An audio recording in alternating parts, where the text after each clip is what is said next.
I want to say something to moms of new children and moms with multiple kids. It's okay to say that you need a break. It's okay to do what you want to do.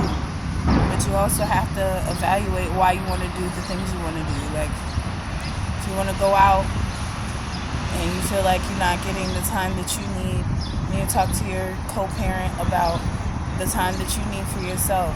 Being pregnant, having a miscarriage, having an abortion, having multiple children, it takes a lot of toll on women. And I think that men don't really understand the emotional trauma that pregnancy entails. Men, they want kids, but they don't have to do as much as we have to do. We have to give them our children, our bodies, our time, our attention, our love, our affection, and sometimes we lose ourselves in that too. And I think that, men sometimes they're jealous of relationships between parents, like mothers and children, but it's like, we're jealous of your freedom. We're jealous of the fact that you can just get up and do whatever you want. You could drink whenever you want. You could go out whenever you want, and it's usually assumed. I'm not saying all the time, but most of the time, you can't deny that most of the time it is assumed that mothers are the primary caregiver and that they're automatically obligated to do everything regardless. The father's plans always supersede the mother's plans when it comes to kids, and that's not necessarily in terms of abortions and stuff. That's a different thing, but even that takes a toll on women, and you can't be mad at a woman for not being ready to be a mother. It's an emotional investment, a financial investment. It's a life investment, because if you're not ready to have a child, and I don't want to hear people talking about condoms and contraception and shit like that.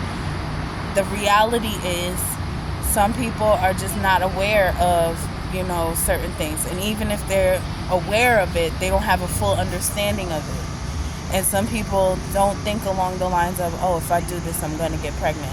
I always talk to my kids about contraception, pregnancy. My kids are between the ages of 5 and 13, and I've been talking to them about STDs, sex, contraception, and stuff since they was like 7, 8 years old. But at the same time, it's like, you cannot put everybody in the same box of, oh, there's all this information. You know what you know, and you don't know what you don't know. You know what I'm saying? And even if you do know, sometimes life just happens. But you can't enforce your opinion about someone just because they're a parent. People are people. And people are the same people when they become a parent as they are after they become a parent. And then they change in ways because they've become a parent. Some people change, some people don't. For women, it's a very big life change, and sometimes you change in ways that you don't understand. Sometimes you go through emotions you don't understand. Postpartum depression is real, and it's partum depression is real. Being depressed while you're pregnant is real, and people don't understand. Like, it can cause a lot of stress, a lot of social pressure. Like, you think about how all the ways that your life is going to change, especially if you don't have that support or those resources that make it an exciting thing for you. I just want to share this because I want you to know that somebody understands you, and somebody is willing to listen to you. Even if you feel like you don't have anyone to listen, you can always drop a line in my inbox and I'll talk to you about whatever. I'm not a therapist. I'm not a professional clinician or anything like that. I'm just a mom who's been through a lot, a mom who's still going through a lot, who struggles with parenting because of outside forces. In 2019, my kids were taken away for some bullshit. I had an open case because of smoking marijuana, or ingesting marijuana, actually. And the woman who was my caseworker, she was harassing me and threatening to take my kids. When I got a job at a hospital working overnight 14 hours, she was really angry that I got a job. Like, I wouldn't take resources from child services, and that's when they start harassing me. Like, if once you have certain things in your life, there's things that people don't understand, and it can be embarrassing. Like, you'll be like, damn, I'm such a good parent and I'm trying my best. Why am I even going through this? And you feel like you don't have anyone to talk to. And then if you have friends who don't have kids, that can be even more of trauma for you, because it's like you feel like they don't understand, or you feel like they're not helping you.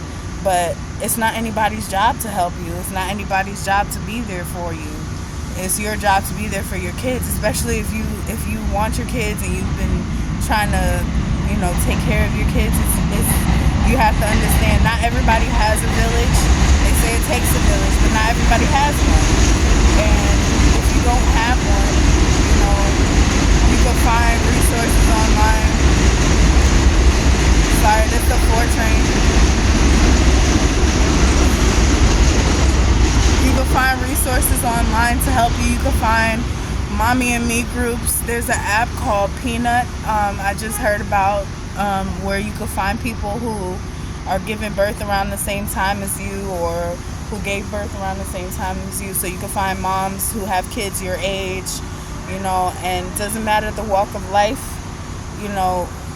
Women, we have to be in support of each other and understand each other, because no one understands us the way that we understand us. Nobody understands, mothers, even women who can't have children. No one understands us the way that we understand us. And sometimes mothers who can't have children, they are still mothers. Women who want to be mothers but are unable to conceive for whatever reason, you're still a mother.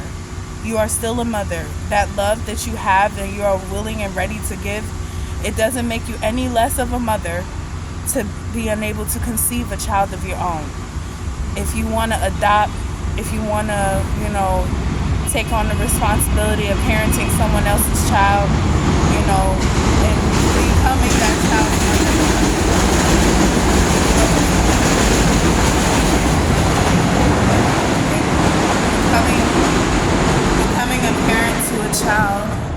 Becoming a parent to a child who doesn't have that love or that, nurturing that they need. There's nothing wrong with, saying that. I don't know how to phrase this. I'm not trying to be offensive. I'm just saying there's someone who supports you, who understands you. A lot of the times as women and as mothers, we feel misunderstood, and we feel like we don't have resources or someone to rely on, someone to talk to. It's okay to share what you're going through with your friends who don't have kids. It's okay to talk to them about what you're going through, even if they don't understand. They're your friends and they love you. I spent a lot of time disengaging from people in my life because I felt like they didn't understand or support me. And at the time, I felt like it was the right thing to do for me because it was what I needed to do for me. And it helped me in certain ways because I became more self-reliant. But in other ways, it's like, well, I just want to go to brunch. I just want to take a night and go dancing or something. But I don't really have people to do stuff like that with. And that's not a problem for me. I can easily go out by myself. I used to do it all the time. I don't think I've been out, I don't know. I think I've been out like twice or 3 times in the past 5 years. And that's because I have friends who are like, oh, we're doing this and you're coming, you know what I mean? And I'm grateful for those friends. I'm grateful for you, Kim, for, you're like, oh, what you doing this weekend? Even if we don't talk for 8 months, you still hit me up and you're like, what are we doing? I'm grateful for things like that. I'm grateful for my cousins who, they may not understand the dynamic of what's going on with me and my family. They may not understand the dynamic of, trying to parent through some immense bullshit. And I'm not even going to expound on that. What they don't know is what they don't know. But what's known is known. You know, I'm struggling in ways that I can't define. And I'm fine with that because it's like I'm strong and I'm a good mom. And I know my kids love me and understand me, and I know they know that I'm trying my best for them. But it can be difficult to feel like you don't have support. And I see a lot of women getting married, a lot of women having babies. And for those women who are freshly married, don't feel like you have to rush to fulfill some ideal of how marriage or life is supposed to be. Enjoy your marriage. Enjoy your mate. Become intimate with the person that you married so that you can intimately parent with that person, you know?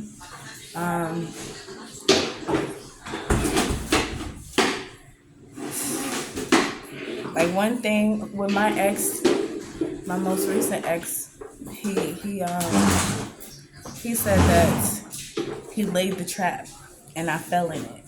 And that was one of the most hurtful things I ever heard, because when we started dating, he used to pray with me and talk to me about how he wanted a second chance of being a good father, and he wanted to do this and that and be married and be a family.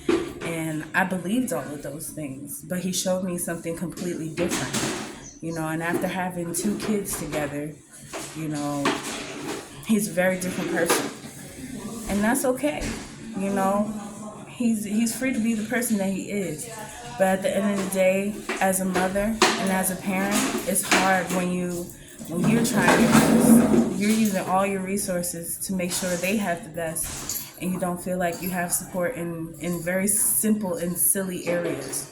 You know, if I'm spending $2,000 on school supplies and clothes, why is it a problem for me to ask you to buy me lunch? You know what I'm saying? Like, I bear the brunt of the financial responsibility for their clothes, body products, hair products, and you think it's problematic for me to ask you to support me in small ways. I'm working, I'm taking the train every day, but I can't get a 4 for 4. You know, shit like that. And it's like, sometimes I feel like embarrassed to share stuff like that, or I feel like I'm being disrespectful. But I also realize it's not disrespectful to own your truth. It's not disrespectful to say what's true and what's real, regardless of whoever feels whatever. This is my life, you know, and maybe this secondhand embarrassment will make some other fathers do better, you know, or treat their parents better, their co-parents better. You know, for my oldest son, his father, you know, I was completely in love with him, but I was young and I didn't understand relationships. I thought, oh, this is a guy. I went to all girls school. I'm like, he's a guy, and, you know, the only guys that I talked to were online, you know, since I was like 13. Who's, you know, that's a different story. I catfished my son's father, my second son, because my dad told me not to use my name or anything on the internet. So I was sending him fake pictures. But it was a real relationship. You know what I mean? And it's like, then I met my oldest son's father, and it was like, okay, well, this is a real guy who knows my real name, my real face, and like, let me try, you know? Because it was also a thing where it's like, I'm in love with this man, but he doesn't know me. He doesn't actually know me. You know, so it was like, it was just a lot of stuff. I was young. I was very sheltered. I used to just read books all the time. If you know me since elementary school, you remember I used to stay inside during recess and read books. I used to read Harlequin romance novels in 7th grade. You know, that's the type of shit that was filling my mind since I was young. Like, I thought you just meet a guy, you fall in love, and you get married, and you have a family. It's just a fairy tale. But that's not real life. And, you know, that's also what's promoted on television and stuff. I'm really glad that there's more shows that display more complex relationships. And like, I just started watching Insecure for the first time, and I saw the first episode. Issa, she was like having issues with her dude, where she was just not feeling it, because she was feeling like the excitement was gone. That's another thing. about relationships. Just because it's not exciting anymore doesn't mean you don't still try. You know, you have to remember all the things that went into building this relationship, all the things that went, and later on she did remember all the things they went through and that built their relationship. But at the same time, it's like you don't chase after what's exciting, you don't chase after what's new and lose out on the person that you're with. And sometimes people do grow apart. I'm not saying it's impossible, but I am saying that it's important to realize that, you know, strong marriages aren't built on, you know, excitement. You know, it's not, and I'm not saying to just be boring. I'm not saying to give up on trying to make it exciting. I'm saying that everything takes work, especially marriage, especially parenting, and especially relationships of any kind. Motherhood, parenthood, you know, siblinghood, all these relationships take work. And if you don't put in the effort to build your relationships, including friendships, and I know I'm very bad at that, and it's not that I'm bad at it, it's that I was giving so much time and attention to my kids and not really paying attention to anything else, and also struggling with things I couldn't talk about, and also feeling like, not even that I couldn't talk about, feeling like I couldn't talk about it. Feeling like I couldn't talk about it left me not wanting to socialize, not wanting to say hello, not wanting to say what's up, not wanting to respond to what's up text messages, not wanting to go over and hang out because I felt like all I'm gonna do is complain and she's gonna be annoyed, or you know, and some of that is also that, you know, you, as you mature, you realize some of your relationships aren't as healthy as you think or thought they were. You know, you go through friendships, weird jealousy, weird interactions, especially when it deals with other men and shit like that. Relationships of all kinds take work, and they take understanding. And the biggest area for women, I feel like, where understanding is needed is motherhood. Regardless if you have a child or not, regardless if you've adopted a child, regardless if you had a miscarriage and abortion, motherhood is motherhood.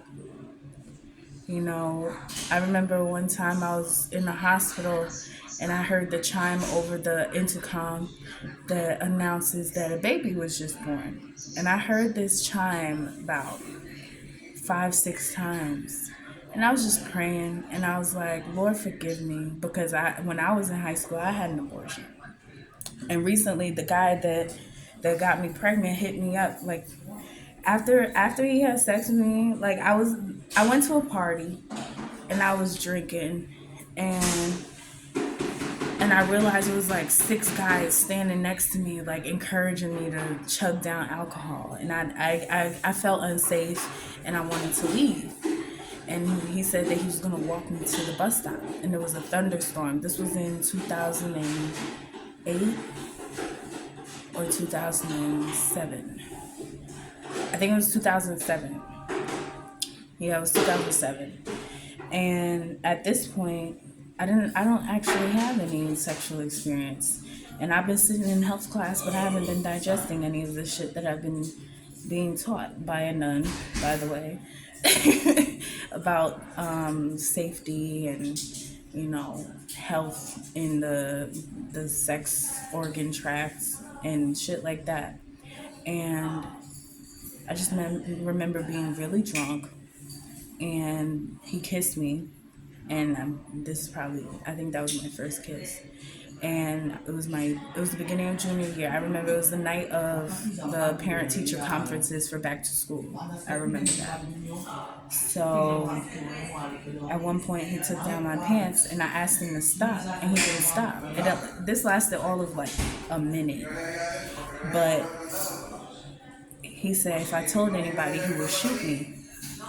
And I got pregnant. And then I basically romanticized the whole thing in my head because I was scared and I was confused, and I didn't have anybody to talk to. I tried to talk to my mom about it. She was going through her own shit. You know, realistically, if I'm being 100% honest, there was alcoholism involved. There was, she just lost 2 jobs. My mom, she used to work 20 hours a day. I used to barely see my mom most of the time. And then when she lost her job, she was going through it. And I'm really glad that the Lord brought her through that. But it's like I was going through a lot and I didn't have anybody to talk to. I talked to my dad, I think the year before, about being molested as a child, and he didn't believe me, and that was its own thing. So I didn't have anyone to talk to that I felt that I trusted. And a lot of this stuff with the child services and stuff, it started because I went to seek therapy.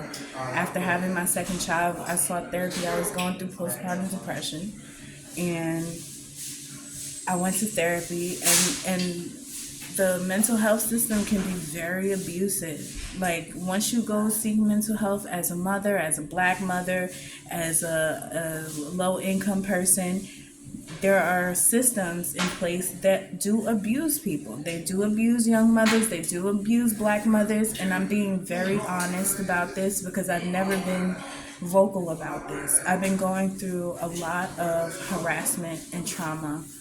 And I'm finally in a place where I feel like I've healed from a lot of things, and I'm still healing. But it's like they've stigmatized every relationship in my life because I was seeking help, And it's important to be honest about what you're going through so that you can be understood.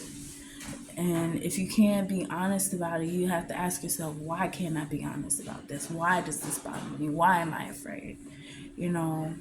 And part of what spurred this, like, it's been a series of things that spurred this video.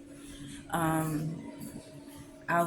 wasn't triggered by the message, but when I got the message, it wasn't his real name, and I was just like, I know this is this nigga. Before I even opened it, and I was like, who is this?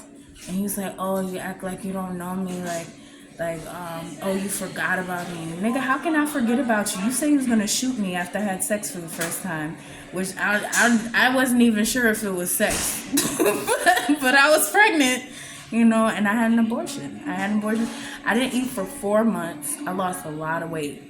Girls in school kept telling me how good I looked because I was losing all this weight, not knowing I'm starving myself, not even knowing, I didn't even know that I was pregnant. I was just traumatized by being raped. And right after I came home from being raped, it was, when I say it was a thunderstorm, I mean, there was grounded lightning that night. It was bad. And when I got home, it was like 2 o'clock, maybe 1:30, 2 o'clock in the morning. And I was sitting on the back steps outside my grandmother's house. And I remember just sitting there, just crying, like, how the fuck do I explain this? I'm supposed to be home by 4:30 in the afternoon and shit like that. And it's about to be 2 o'clock in the morning. I've never been home this late. I know they're going to be so angry. I'm going to be in trouble. And I'm just thinking about how I'm going to be in trouble, not even processing, why.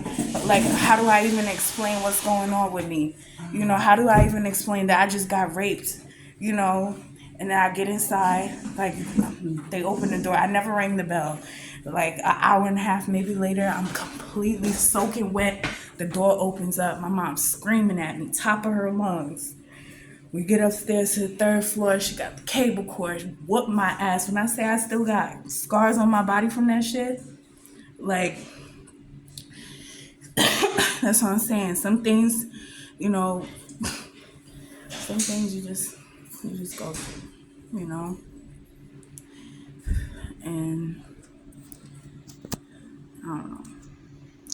4 months went by. I didn't even know I was pregnant. I think some part of me must have known, but I didn't know. I really didn't. I really was completely unaware. And I wasn't even thinking about the fact that my period wasn't coming. I was just like I don't feel good. I feel terrible. I feel like something's been taken from me that I don't know how to get back. And like, I tried to like hit this dude up and go see him or whatever to like, I really was trying to romanticize my trauma, to be honest. I was trying to I was like, no, he wouldn't do that if he didn't care about me and shit like that. No, he likes me. Whole time he's sleeping with my friend. I didn't know that shit. And ended up going to his house, and that was some other weird shit. We didn't even have sex. He wanted me to wear an adult diaper. It was some weird shit. It was really some weird shit. But you know, I was going through that, and then Christmas rolls around. I always visit my dad in Georgia for the holidays, summertime, Christmas. And this happened right after I left my dad. When I came back to my dad, I was pregnant. And I didn't know how to tell him. I didn't realize, I think I realized while I was on this trip, I was like, I have to be pregnant. And then I didn't realize how much time had passed. Like, this is how traumatized I was. I didn't realize how time was passing. I didn't realize it had been months since this shit happened. I'm like, this is like, I don't know, a few weeks ago. That's how traumatized I was. I didn't even realize. I don't even think I got any schoolwork done during that time. It was like 4 months between that. And so at this point, I'm like maybe 16 weeks pregnant. And my dad, he's with this girl, and I'm talking to this girl, and she's so nice, you know. I don't remember her name, but she's from Atlanta. If you remember me, I hope that you're having a good life. I remember you said you had an ex from Africa. He bought you this big ring and stuff. I remember she drove a Hummer. She was really cute. And she tried to take me to get an abortion in the Bible Belt. I needed parental consent. And that's when we tried to get my dad involved. It was really traumatic. I ain't gonna lie. But she was really there for me. Like, I didn't know this woman from a can of paint. And she jeopardized her relationship with my dad, which could have been a really good relationship, to help me. And I'm so grateful for that woman. I don't remember your name. I just remember that at a time when I had no one, you were there for me, and I'm really grateful. I'm really grateful. And I remember my dad, he didn't say anything to me. He never even spoke to me after that. And that was like one of the last times I saw my Uncle Stan too. My Uncle Stan was my best friend growing up. And he died. He had diabetes. Same with my cousin. My cousin Jeff died from diabetes too, shortly after my Uncle Stan. And I just remember after my dad found out, he didn't say anything to me. He just sent me home. And I just remember coming home to my mom. She took me to Montclair. And I remember hearing a heartbeat in the fucking clinic. And I was just like, I can't do this. I can't do this. And then I remember, I was like, I can't have a baby right now. I can't have this nigga's baby, blah, blah, blah. It's like, I'm not ready for this. I don't know anything, you know. And then I remember waking up after the procedure and then just crying for hours. Crying, sobbing. There's many women around me. We all in these beds with these curtains between us. And I'm just sobbing, I'm crying, I'm bawling. And that was one of the most heartbreaking moments for me in my whole life. And I always ask the Lord to make me a good mother. You know, I always said that one of the prayers that I always say is, Lord, make me the best mom. And I feel like he definitely has done that for me in a lot of ways. And I'm trying to do it for me in certain ways. And I'm going to keep trying. But I say that to say this. If you had a miscarriage, an abortion, a child, if you haven't had a child and you want a child, motherhood is motherhood. And we need to support each other no matter what. You know, womanhood is womanhood, and we need to support each other no matter what. And God is good. And I hope this message leaves you with something to think about if you're not a woman, something to think about if you are a woman, and something to embrace if you have a person in your life who you feel needs to be embraced, and also I hope it gives you the courage to reach out to someone if you feel like you are struggling. If you feel like you're struggling as a mom, as a parent, as a person, reach out. You know, some things you just can't hold to yourself. You know, so good luck. Have a good day.